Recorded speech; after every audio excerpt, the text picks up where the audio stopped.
Welcome to Beyond the Venue podcast. I'm your host, MG, the venue specialist. My guest today is my longtime friend from the beer world, Meredith Rebar. Hi, Meredith. How are you today? Hi, I'm doing well. Happy to be here. Meredith, you have such an extensive resume, but I'll keep to the bullet points. So you are the proprietor of Home Brewed Events. You are a certified Cicerone, and listeners, we're going to dive into what exactly that means.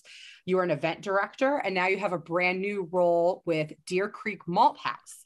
So we're going to talk about all the things, but the very first subject we'll get into is a Cicerone, or, you know, as my friends who don't know anything about beer like to joke around, the Cicerone. You are a certified Cicerone, which was a certification that I was going after when I was teaching fundamentals of beer at Drexel several years ago.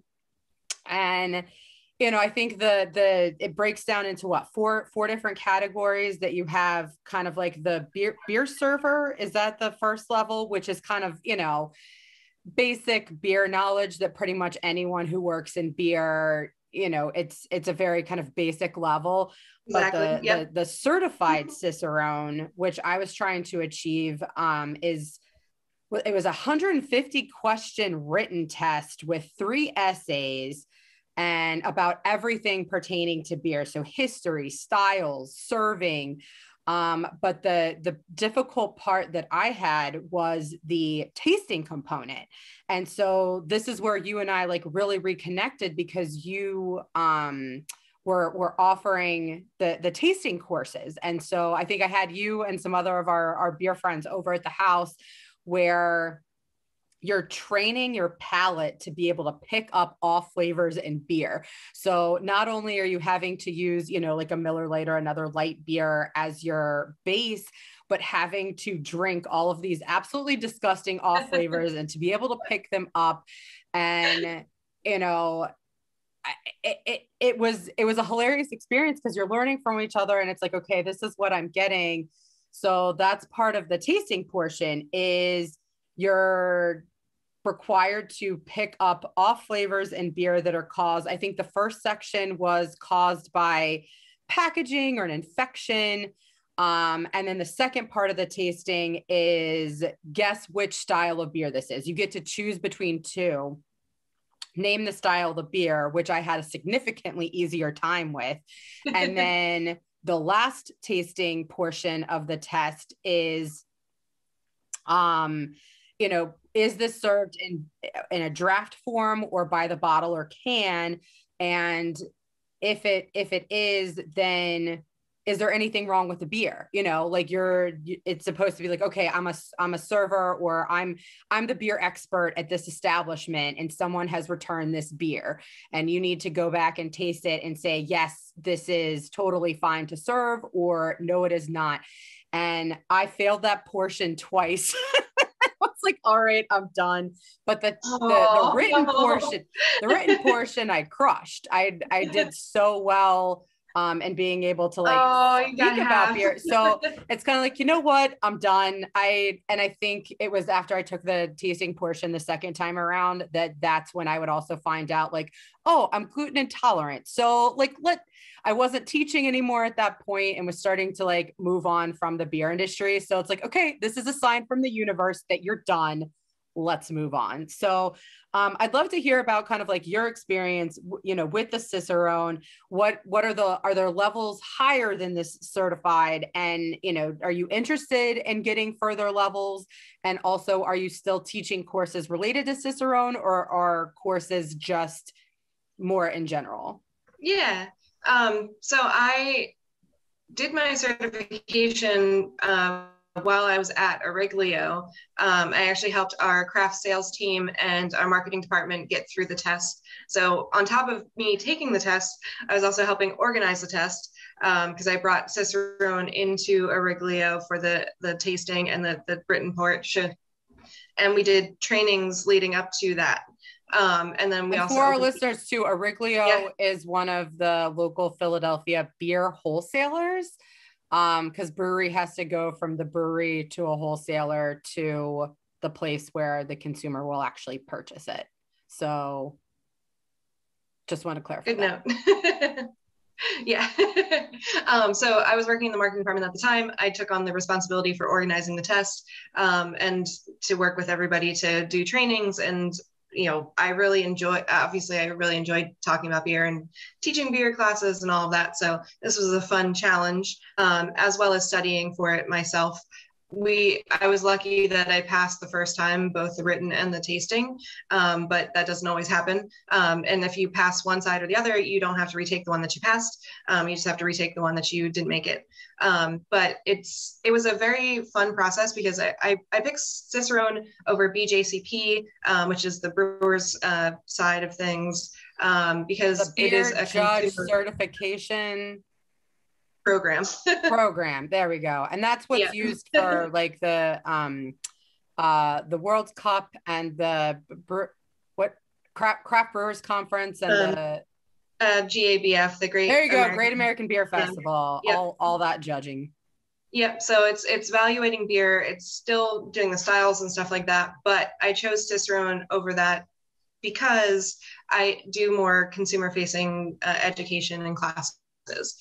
So I wanted to be able to, know how the styles are made, the background on brewing, the history of the style, and then of course the off flavors and understanding any issues that would be part of the beer, while you're serving. It's such an amazing experience, and I am so thankful that I went through that because I still use all of that knowledge in all of my classes even now. It's just such a fundamentally wonderful base for everything else. And whether you are, it's definitely for beyond the beer server level. This is a little bit more serious. If you're in the beer industry, highly recommended to do. It's a lot. I studied for it for a year before I took it, and it was like being in college again in a lot of ways, but studying beer, which was more fun. And so even now, for a long time, up until last year, was doing a yearly training course for friends. I am not I can't teach Cicerone classes. I do kind of a training session for friends to like refresh my own knowledge and also help other people who want to do the training and the test. You're doing an off flavor training at least once a year. That sounds awful. Yes. But you have to keep your palate up. So you have I get it. It's not a great experience. So it's all fun and games until you drink all the off flavors. But it's training your palate to pick up the flavors. And then, the idea is that you dose them really high at first and then back it down so that you pick up even the subtlest little bit of off flavor. It's interesting because everybody's palate's different and everybody picks up and perceives things differently. I don't pick up oxidation. That is one off flavor that I just do not pick up whatsoever. And even now, so I've been certified Cicerone for 6 years, just about. And that's still one that I can't pick up. So I use a process of elimination. Right. I find all of the other ones and then I find that one. But it's funny that and then there's others that are super sensitive too. So the Mercaptan, the skunked flavor, that one I'm very sensitive to. So because there's a total of 4 levels. I know there's a master Cicerone, and then is there something? There's something in between. Okay. So funny enough, when I got my certification, there were only 3 levels. So it was the beer server, certified Cicerone, and the master. And I was like, cool, I can coast here forever because being a master is really hard. There's only at that point 13 in the world. I maybe will try it if I have a lot of time on my hands, but I'm good. And then a year later, they added the advanced level, which is just a little bit harder. Yeah. So it's a little harder than the certified Cicerone, but it's not quite to the level of the master. So I was like, well, shoot, now I got to start studying for that. Now, do you have intentions of going after an advanced Cicerone certification? I do. I started studying last year, but I realized that there wouldn't be any tests last year. Right, of So course. I kind of put that on pause. So now I'm starting to study again, but I just took on a new role, so I don't have a lot of free time. So it's a goal that I have, and I don't have a deadline for it. Well, let's So, dive back to the beginnings. So you have a extensive background in music and events. And you're not originally from Philly, but you are originally from Pennsylvania, right? yes, I grew up in Pennsylvania, and I pretty much have lived in Pennsylvania my whole life. Different parts.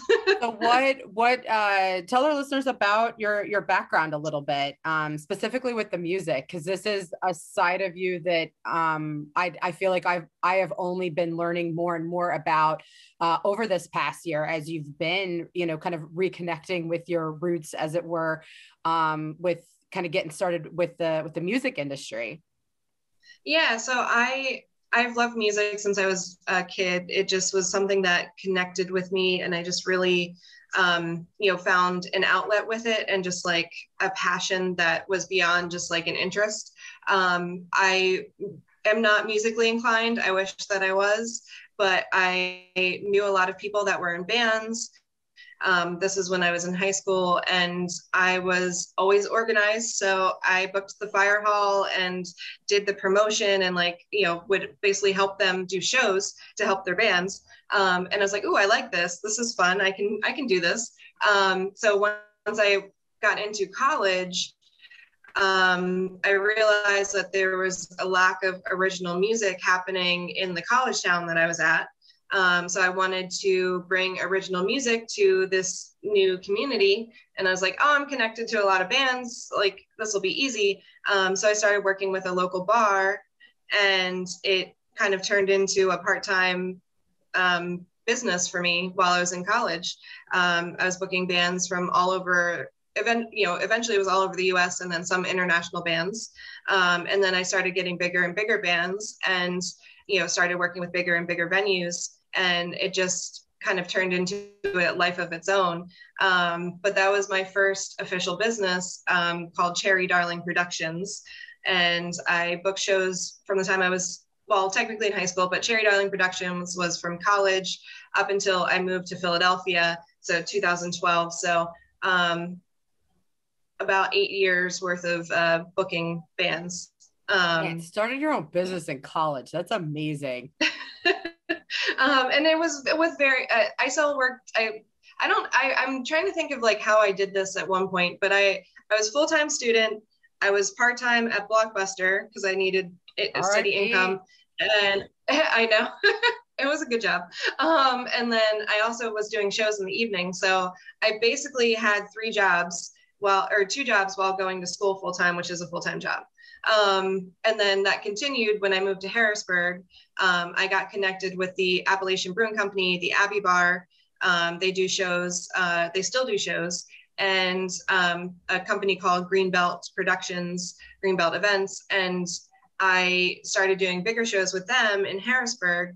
And I got to book a few of my like heroes, which is really cool. So on my own, I booked the Toasters, Agent Orange, the Casualties, the Briggs, Street Dogs, a lot of punk bands. And then with Greenbelt Events in Harrisburg, I got to book Henry Rollins. I got to book the Ataris, the Abbott Brothers, Spoon, which is really cool. I love that band. So it was just like, it was a nice progression to like go from smaller shows in State College to these bigger shows and kind of see what it could be like, but I was still working a full-time job and doing that, because it was inconsistent money. I couldn't quite make a living off of it, but I enjoyed doing it. So I was working full-time for the American Cancer Society and doing shows. And then eventually I started working at Trogs as well. So I always have a lot of stuff going on. You do. As long as I've known you, I feel like you always have so much going on, but it's all good stuff and all somehow kind of correlated, but yeah.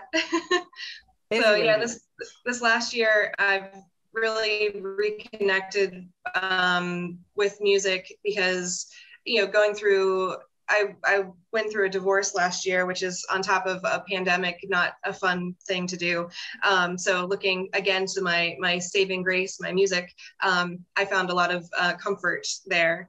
And I'm part of what I'm working on this year is I'm going to start booking shows again, just in a unique way, because I have to incorporate food and beverage because I love it so much. So it's going to be a picnic series of punk shows. That sounds amazing. I'm excited to learn more about that. Yeah, that I don't have enough details to give you more than just a little teaser, but I have a location, I have bands in mind. I just don't have dates or times. So, well, it's got to be tough too to plan, any sort of events for the rest of the year, especially, outdoors. We're pretty safe, especially if it's going to be on the smaller end. Because I think as we're recording this in late April right now, we can have up to 250 people technically outside, which one of the ways that you and I reconnected yet again after the whole Cicerone experience was you have been responsible for putting on some like major festivals in the Philadelphia area, one of which is the Second Street Festival that takes place in Northern Liberties in early August every year. I typically have not gone in the past decade because it's always my husband's birthday around that weekend. And so it's generally that first Sunday in August, and we have typically always been out that Saturday.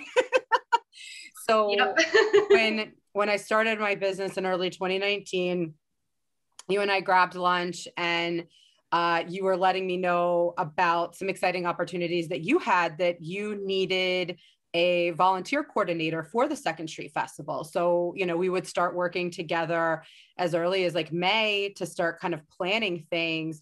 And it was such a great experience. And so I remember like, okay, Bob, here's the deal. I'm going to get paid. You have to have that negotiation. So it worked out perfectly because one of my girlfriends lives in Northern Liberties. And so I had the conversation with her like months in advance. She's like, we actually leave town on that weekend to get away from the crazy crowds. So you were welcome to stay in our house. So I, had the dog stay with our dog trainers overnight. So he was well taken care of. I, went out with my husband and our friends that night, and then was up, I think, at 5 o'clock in the morning. It's a long day. Sunday because it's a long day. But it was such a great experience to be able to, do something different, coordinating all these volunteers. It was a long day, but it was an amazing day. And I really appreciated you kind of bringing me into the fold and being able to provide all of this feedback of how we could improve, 2020. So we obviously did not have that in 2020. No, we did not. What will that be making a comeback this year? Not really sure about that because that's such a large amount of people. How many? Tell us about the Second Street Festival. Like, what is it? And I know that it's such a large event. Yeah, so I took over running the Second Street Festival in 2018.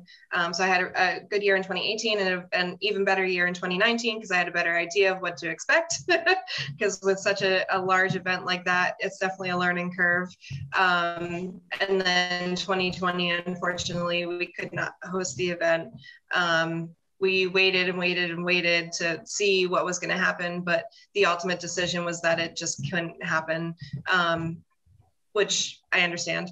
It still didn't make me feel better, but I understood. So the event itself is the first Sunday of August every year. This would be the 13th anniversary if it happens this year. It's just a music community and arts festival. There's lots of food. It spans 6 blocks. So it goes from basically Girard down to Spring Garden on 2nd Street. We have 150 art vendors, 50 food trucks. There's normally 7 to 10 beer gardens run by the local restaurants. We involve and engage all of the businesses on Second Street to have activities and events and, tables and information. And we have 2 stages that we book all the bands for, which again, music, I love it. Always excited to include that in my events. And then the 2019 year, we also had a little skateboard pop-up. So a little skate park pop-up right by Standard Tap. So it's just a lot of fun. It's all day. So it's 12 to 10. So it makes a very long day because all my staff and myself are there at 3 or 4 in the morning, closing the streets and getting everybody set up. And the day goes really fast, but that is a day where I am up and working for 26 to 28 hours. But it doesn't feel like that. I definitely knew that I was like, okay, I'm taking at least Monday off, maybe Tuesday. Yep. Yeah, it takes a little bit to recover, and it's funny because as the event director, the festival director, I have to do a couple things Monday morning, like after it. So I go home and I sleep for a couple hours, and then I meet the guys to pick up the golf carts and make sure that the trash was cleaned up, like just a few things, and then I'm officially done. At least I will be at the beach for next week. And then I sleep and eat. Well, and then getting to spend that time together in August, you had an office in the Kismet co-working space, and you had reached out to me in September and said, hey, I'm only in the office a couple days a week. Like, would you be interested in, essentially like sharing an office with me? It could be your space on, Monday, Tuesday, or Monday, Wednesday, and then I'll take it over Tuesday, Thursday. And it worked out perfectly because you had reached out to me almost at the exact same time that Jason and Michelle, who their episode aired a couple weeks ago. I was working out of their office in Woody Gritty, but their event season started ramping up in September. So it was kind of this office switcheroo that it worked out great. And, I was sorry to see that they ended up closing the space due to the pandemic.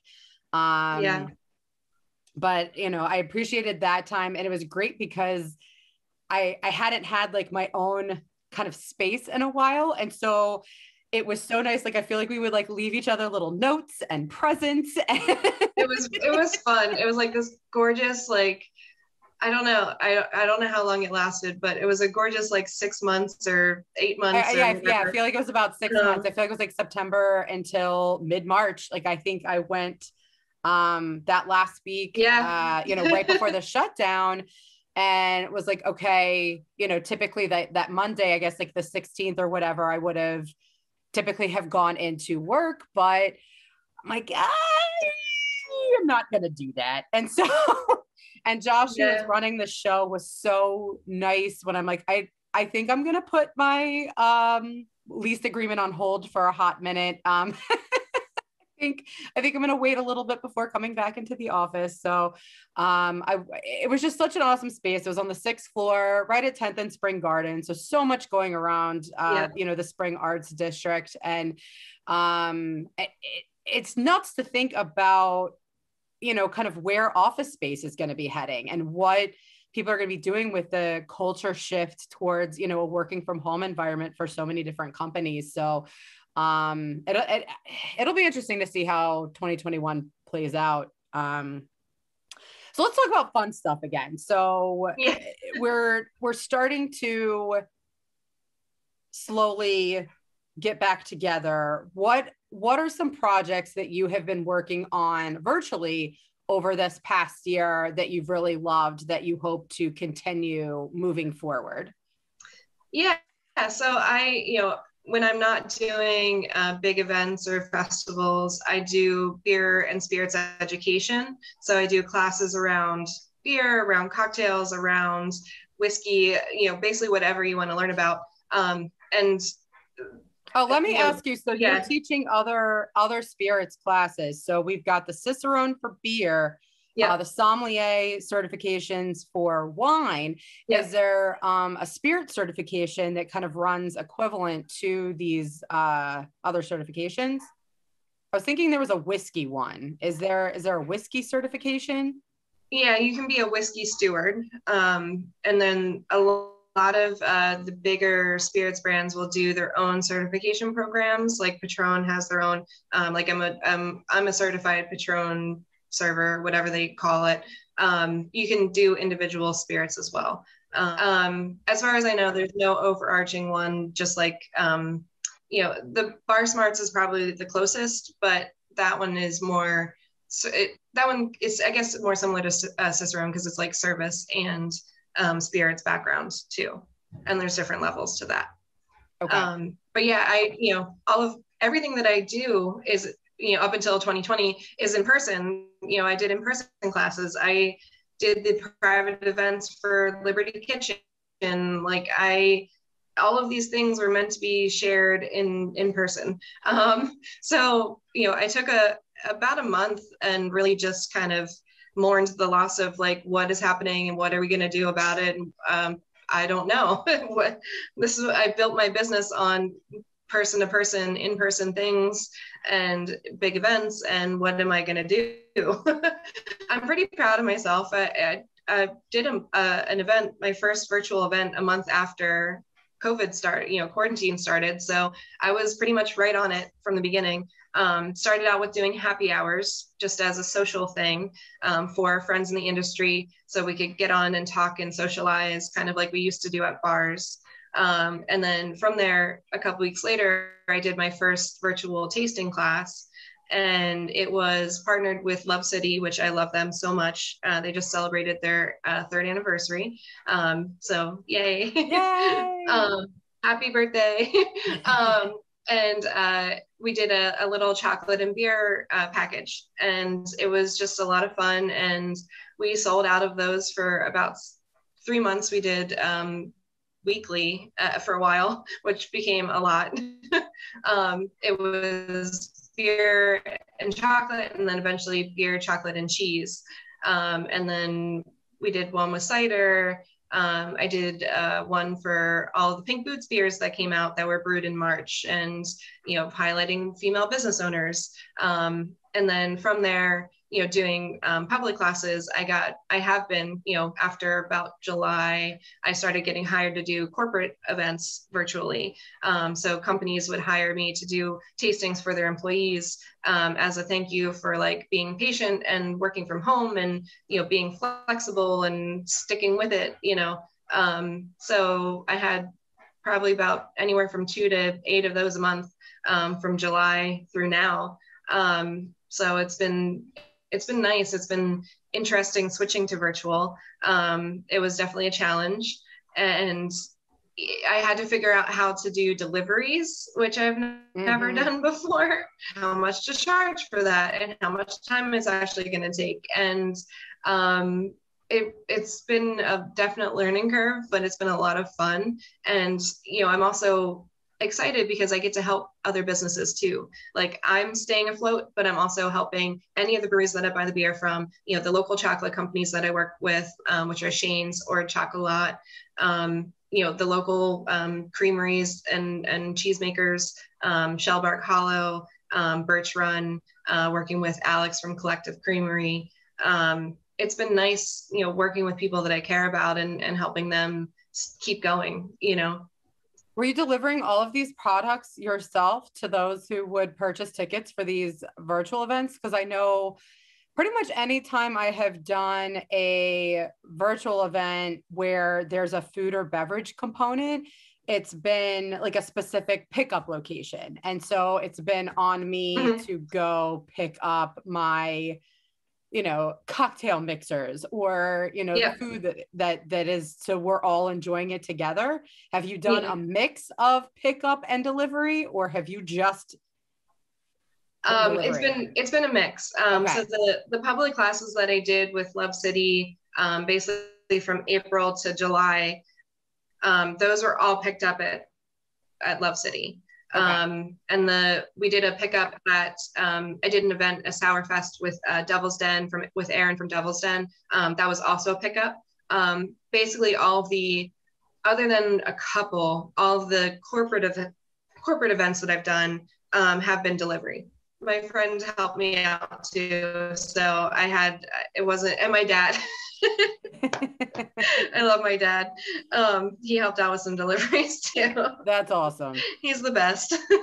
I can see where the occasional delivery just as an excuse to get out of the house and drive around the city. I can actually see where that could be a fun afternoon activity. I mean, I love road trips. So this isn't necessarily a road trip because you don't end up anywhere fun. You just end up back at home, but you get to see a lot of cool parts of the city. And I got to even go into like Jersey, and I spent a lot of time in Chester County because I got to do a couple events for the Chester County Economic Board. So it's like I got to see, and I'm the person that will see something cool on the side of the road, so I'll stop and like take a picture of it. So it's like I got to see all I made it was fun, but it also took me all day. But I made it kind of fun. Yeah. And then, wherever I ended up for the last stop, I would get food there. So I would plan it out or try to visit a friend or, something like that. That actually sounds like a lot of fun. Yeah. Well, and now I want to hear all about your new role with Deer Creek Malthouse. How did that connection happen, and what are you going to be doing for them? And also what is Deer Creek Malthouse? Yeah. So Deer Creek Malthouse is a craft malt purveyor. They're located in Chester County. So basically malt is where you take barley or any like wheat or anything like that, or rye, and convert it to be able to be used for brewing or distilling, or in this case, baking as well. It's everything's made in Pennsylvania, which is really cool. Everything's grown in Pennsylvania, so it's very unique business model, and it's really fun because they're the first ones to open in Pennsylvania since Prohibition. At one point, there were malt houses all over Pennsylvania because that's how breweries would get their ingredients to brew with. Once Prohibition hit, it didn't only close all of the breweries, it also closed all of the malt houses, where all of the a lot of breweries came back or new breweries came back. Malting as a craft did not, up until Deer Creek opened, I believe in 2012.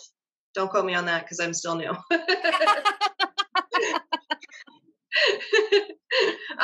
So I had worked with Mark. Mark's the owner of Deer Creek, off and on for the Grain and Malt Symposium and a couple other like pop-up events over the years. So our paths have crossed many times. And they were looking to grow their beer side of their business. They're doing collaboration brews and just really working with a lot more breweries, and then also using the beers to do farmers markets and sales on the website and all of that. So with Deer Creek, they also there's a brewing license, so it is a brewery as well as a malt house. So we can make and sell beer, which is really neat. Yeah, I did not realize so at one that. point, yeah. So at one point, Trevor and Mark were brewing on a small homebrew style kit at the malt house regularly. And then from there, it grew into collaboration brews with local breweries, like Sterling Pig, Stable 12. They've done a bunch. Urban Village has done a bunch. And it's just this beautiful partnership. But it was getting to the point where Mark couldn't do everything as the business owner. So he, it's a very small team. So they're looking for somebody to really focus on sales and focus on beer and focus on education, and events, which is like all my favorite things. So we didn't really talk about this, but I was a professional brewer at St. Benjamin's for just about 3 years. So I have professional brewing experience as well as just about 12 years worth of home brewing experience. So I really love beer and I love I always loved that side of it, but I didn't want to ever do that full time. And I realized that doing, part time at St. Ben's. But it was always a passion and I loved it. So now I get to kind of revisit that by helping set up and work with breweries to do collaboration beers, brew with them, help them develop recipes, and then do education for and why malts are important, why craft malts are important, and then doing events for Deer Creek itself as well as for consumers. So anytime we do a big beer release, we're going to do an event, doing like malt dinners. There's unlimited possibilities for it. So it's a lot of fun. It was not something that I was necessarily looking for. I got approached by Mark about it, and I was like, okay, so I really love what they do, and it really falls in line with what I'm doing. And I can't say no because this is such an amazing opportunity. So sometimes it's funny. They always say that like something happens when you're not really like looking for it. Oh, Like absolutely. beautiful things can happen. And this was kind of one of those because it's like my year is still uncertain with events for this year. Like I'm doing some smaller stuff, but I'm still uncertain about Second Street because it is a 30,000 person event. I don't know if and when that can happen. Obviously, at not that level. So there's a lot of uncertainty in my life. Around work and what I was going to do for this year. So, having this as a stable opportunity, and it's a learning opportunity. I'm learning so much. I'm getting a chance to see the entirety of the malting process, start to finish. I understand and I work different parts of it, so I understand and see what it is. I'm helping with malt analysis. I'm, helping coordinate. There's a PA Pride beer release, which is statewide collaboration. And this will be the third one coming out. Hopefully, the goal is for end of May. It's going to be a Kolsch, which is really cool. So it's definitely such an amazing opportunity, and I'm going to get a chance to meet such amazing, wonderful people. And part of what I love to do and what I missed all last year was working with people. It was me when you don't have in my basement. Yeah.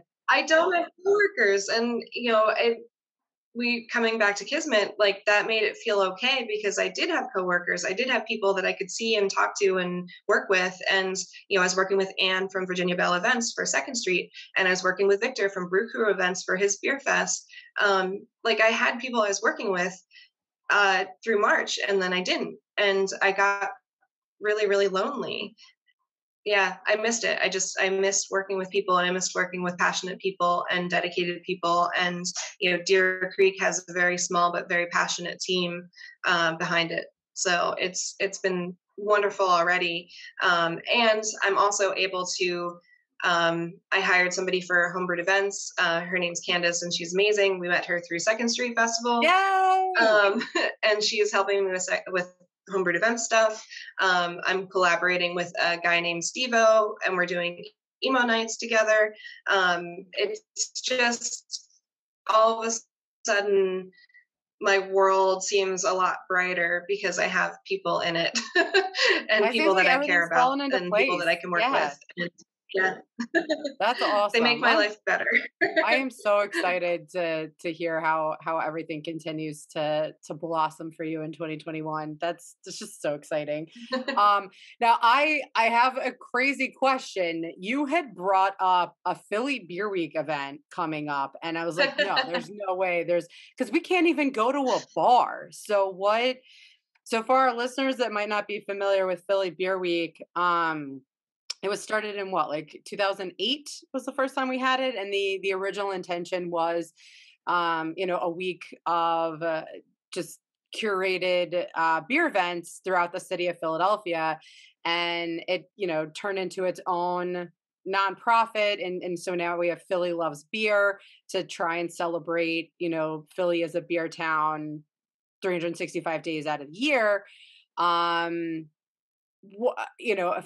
For for me, when I was working in the beer industry, it was always so exhausting. Like I alluded to, needing to escape and sit out by a pool the weekend before Philly Beer Week started. So what does Philly Beer Week look like in 2021 when we can't even sit at a bar? So I sit on the board for Philly Loves Beer, which is, I'm very thankful that I can do that because I feel like I have a pulse of what's going on and I can try to help out. And, I'm not a bar, I'm not a brewery. I'm kind of the in-between educator / target customer that they would want for Philly Loves Beer, for Philly Beer Week. So this year it is happening. It's going to be obviously very different.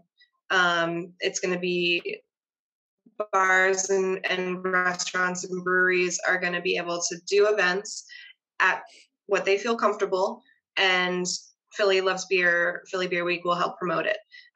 So really they want to try to help local businesses, have business and to recover some and to, be able to showcase some beers, especially local beers, this year. It's not going to be the crazy 10 days that it used to be. And we're not promoting it like that. It's going to be, bars and restaurants have to follow the COVID guidelines and breweries have to follow the COVID guidelines for whatever county they're in. Philly Beer Week is not going to charge for them to participate this year, which is nice. It's more of a marketing opportunity for them. It's going to be hopefully creating community around supporting local, going to your local bar, going to your local brewery, bringing things back to what the original intent of Philly Beer Week was at one point, which is to support local. Are there going to be cool, crazy beers coming into town? Of course. Are there going to be some brewers and brewery reps coming in from out of town? Obviously. But that's not going to be the main focus that it has been the last couple of years. It's going to be bringing it back and supporting, the people in your neighborhood, the people that are right around the corner from you, the small breweries. So I'm excited about that potential. And then also encouraging things to move outside. I'm working with Human Robot to do a non-beer fest beer fest. So it's not going to be a beer fest, but it's going to be an outdoor art and music festival of sorts. It's going to be at Sunflower Philly. We don't have all the details yet, but it's going to be June 5th. Stay tuned to Sunflower Philly for updates and Human Robot for updates. I'm very excited about it. Having an outdoor space like Sunflower Philly is crucial in this. They're actually, I know we're going to talk about favorite venues, but I love them. It's such a beautiful space. It's safe. It's spread out. There's lots of room. And they're already doing live music. They're doing DJs. They're doing arts events. It gives you a safe space to gather outside. So I'm excited to see that. And yeah. Will there be gluten-free options available at this event? Most likely no. It's a lager fest. Oh, yeah. Well, Christine Fisher and I are just gonna have to, but you can come just for the art too. So I have you not can come and visited, just support the art.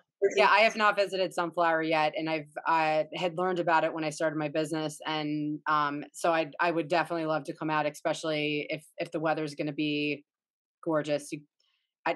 I'm all about the outdoor spaces right now. So there's some good ones. There's some. It's funny, with all of this, the amount of time that I've spent outside was way more last year than ever before. And you know what? I'm not going back. I'm. If there's a chance to meet outside, then I'm going to meet outside. If there's a chance to picnic, I'm going to picnic. It made me appreciate the city for what it is more so than even ever before. So, and using spaces in creative ways. And your birthday party was so much fun. I'm so glad we were able to come out for that, one of the historic mansions that you're, because of the events that you've done, you are friends with the folks that take care of the house. And so you had this beautiful outdoor, kind of BYO picnic situation. that was, yeah, so much fun. We really enjoyed it. So, It was nice, and it was in August. It was like kind of towards when things were starting to clear up a little bit, and it just felt like the right time to get people together. And this, again, it's a picnic, so socially distanced. You had your picnic blankets and all spread out, and it was just this beautiful setting. I couldn't have hoped for anything better than that. Like that was, I want to do that every year now, as long as John and Jamie are there at Woodford Mansion. so awesome. Well, so what is your favorite venue? Can be anywhere in the world. You know, a memory, past, present, future. What is your favorite venue? So this one is kind of bittersweet. I still love this space. It's called the Moss Building. It's on North Fifth Street. It's an old former brewery. Now it's an event space. There's indoor space, and then there's a beautiful outdoor courtyard. And then they have these big, beautiful doors that open up, and you can use the space indoor and outdoor. There's a fire pit, there's trees, there's grass. It just like doesn't feel like it's in Philly. You walk into that back area, and you get transformed to the country. It's a beautiful building. They've done a great job renovating it. Also, me personally, I'm very excited about it because the owner is a musician, and there's a recording studio on the first floor of the Moss Building, which is really cool. So it's like brewery and music and fire pits and outdoor and all this beautiful space. And on Fridays, they're doing like outdoor events every Friday. Yeah, they've been doing some pop-ups. Yeah. Have you been able to make it to some of those? I went a couple times last year. I haven't gone since they restarted this year. Okay. And you and I went to a Valentine's Day dinner there. We did. It was so much fun. It was so much fun. So the reason it's bittersweet is because I actually got married there. So I planned my own wedding, of course, because I'm an event planner. So it was perfect down to the T. I wouldn't have changed anything. Unfortunately, the marriage didn't work out. So it's just like it's happy, sad. Like it was a fun, perfect day that I wouldn't have changed anything for. But the losing the relationship has been really hard over the last year and a half almost. So it's like I have been back since then, but it's still kind of a happy, sad. But I'm not gonna not go because that is my favorite place in the city, both like personally as well as events. I've done events there, not my wedding, which is a lot of fun. So when we were doing Nosh, which was the vendor showcases, we did a Nosh there as well. So it's like they're great to work with. It's a great space. I can't speak highly enough about them. Yeah, it's definitely been one of the go-tos for my clients that it's such an amazing space. The only kicker is for, specifically for my wedding clients, because it is a historical building, it's not ADA compliant. And so, yeah.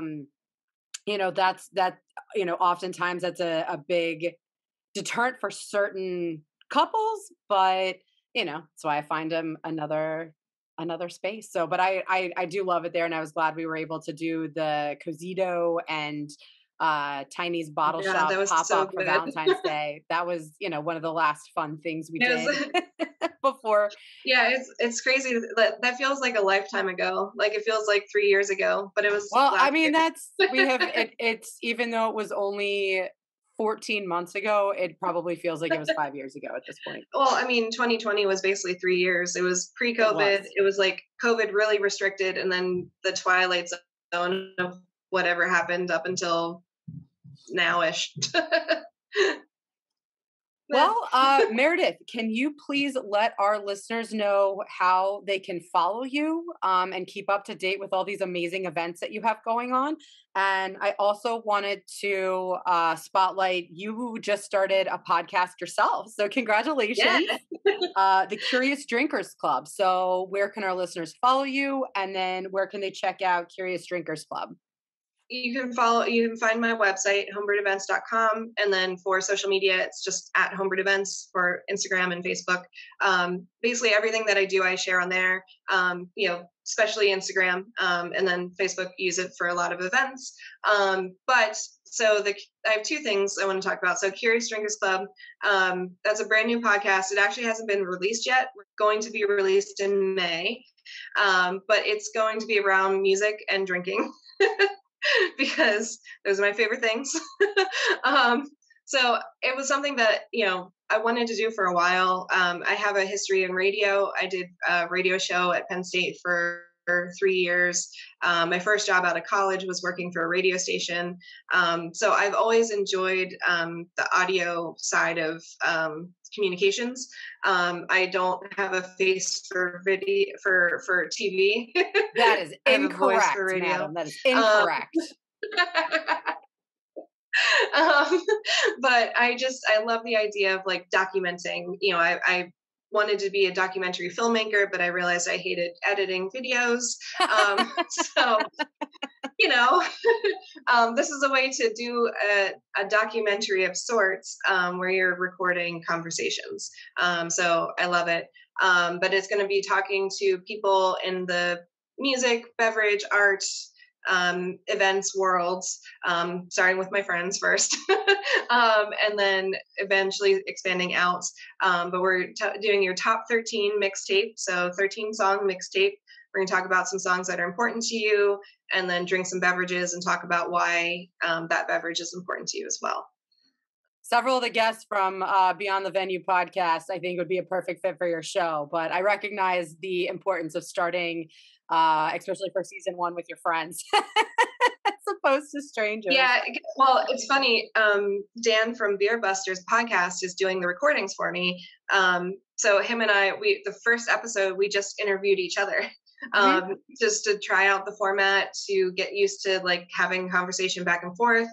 Because if you're doing 13 songs, we realize like that's a lot of songs. So it's like, okay, how do we incorporate that? When do we take a drink break and like talk about what we're drinking? It was like coming up with a format. And then we interviewed Justin, who's the GM for Evil Genius, who's also a very good friend. That was our second interview. And then we have 2 more coming up next week and the week after, and then we're going to start releasing them because they're getting better with each one. Can't wait to listen. I'm sure it's going to be fantastic, and I will have a gluten-free beverage as I listen along. I will not be drinking beer. Meredith, thank you so much for joining me today. This was such a wonderful conversation, and I'm just really excited for all the things that you've got coming down the pipeline in 2021. And so listeners, thanks for joining us today. Follow Beyond the Venue podcast on Instagram, and also check us out on all of your favorite streaming platforms. Have a great day.